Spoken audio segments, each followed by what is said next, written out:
This video is going to teach you how to write an introduction paragraph. At Moline High School, we do call this an ACTS paragraph. The A, the C, the T, and the S all stand for something. So let's go ahead and get started. So to begin with, for your Raisin in the Sun character essay, I would always start my introduction paragraph with coming up with my thesis and my summary. It doesn't mean that your first sentence is your thesis. Okay, it goes in a certain location, but in order for you to start the process of an intro, you've got to know what you're going to say. You have to know your thesis and summary. At this point in our class, you should already have that done. So let's just quickly review. The thesis and summary are actually the last two sentences, the last part of your introduction paragraph. You should have your topic, your opinion on the topic, and the reasons that support your opinion. In our case, okay, for our topic, we have a character that you're choosing, either Walter, Mama, Benita, or Ruth. Your opinion on the topic, what do you think they're motivated by? And the reasons that support your opinion, the impact, either positive or negative or both, of this character's choices. So for my model, we're going to talk through George, okay? So let's just say I picked George. He's a minor character, which you are not writing about. I could say that he is motivated by appearances and the opinions of others. And I could say his choices negatively affect Benita's growing independence. If I string that all together, it looks like this. George is motivated by appearances and the opinions of others, and his choices negatively affect Benita's growing independence. You'll notice that my comma and is yellow, and that's because in my previous one, I just simply answered these questions. That would have been a run-on sentence. So I know that I can add a comma and a fanboy, and I can add those two, and now I have one amazing compound sentence. This is my thesis and my summary. The first part is my thesis and the second part is my summary. I'd like you to stop the video. I want you to go back, take a look at your thesis statement. It should already be written, and make sure that you have all of those parts. When you see it in your essay, go ahead and highlight it yellow for me. All right, let's talk about the attention getter.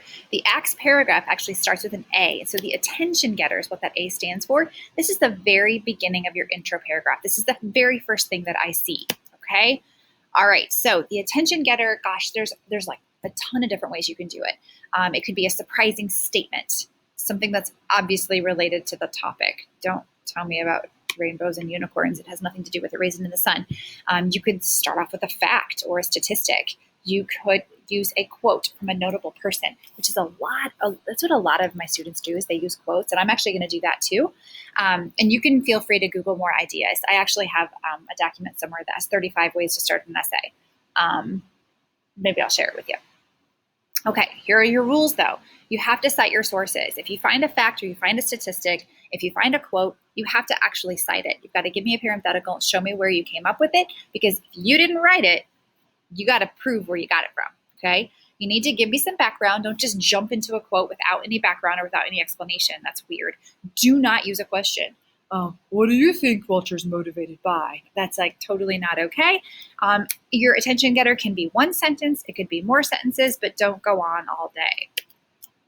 So I'm thinking about the topics of my essay. I'm talking about George. So he's in the Murchison family. What are they like? What's their social status? He's influenced by others. I'm talking about a Raisin in the Sun. So this is what I came up with. Steve Jobs is quoted as saying, "Don't let the noise of others drown out your own inner voice." And I found this on a website called Ask Ideas. Okay. The reason I chose this quote is because I really think that George is pushy, and he pushes Benita to be like him. But she doesn't want to be like anybody else. She wants to be like herself. She's constantly trying to find who she is, right? So I really thought that this was a good quote to kind of go along with my topic and how I feel about George. I want you to stop. I want you to pause. I want you to write your attention getter to begin your intro paragraph. When you're done with that attention getter, I want you to highlight it green. Please press pause. All right, now that you've got your attention getter, we're going to go right on to the connector statement. The connector is the longest section of your intro paragraph.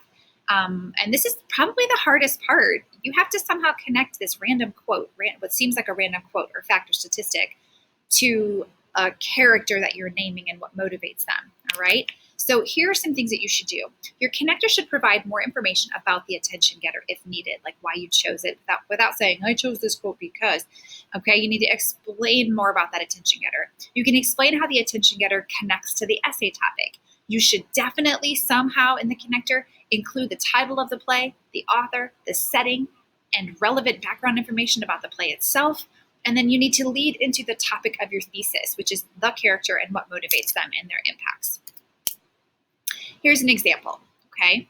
Steve Jobs is quoted as saying, "Don't let the noise of others drown out your own inner voice."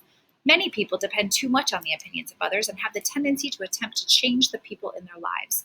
In Lorraine Hansberry's A Raisin in the Sun, George Murchison and his family are a successful Black family in racist 1950s America. His family has risen in social status and have embraced American culture. George is motivated by appearances and the opinions of others, and his choices negatively affect Beneatha's growing independence. You can see that in green is my attention getter, that my thesis and summary are in red, and that big, awesome section in the middle is my connector. It is 3 sentences long. I've explained kind of why I chose that attention getter, what it has to do with the play. I've introduced the play's title and the author. Notice that the play is in italics. And I'm introducing that this play is taking place in racist 1950s America, which right away as a reader, I'm like kind of locked into, in my mind, I'm visualizing black and white, okay? Not only the TV screen, but the colors black and white, okay? So that's your connector. I want you to pause the video and I want you to go and build those connector sentences. And when you're done, please highlight them in blue. Please hit pause.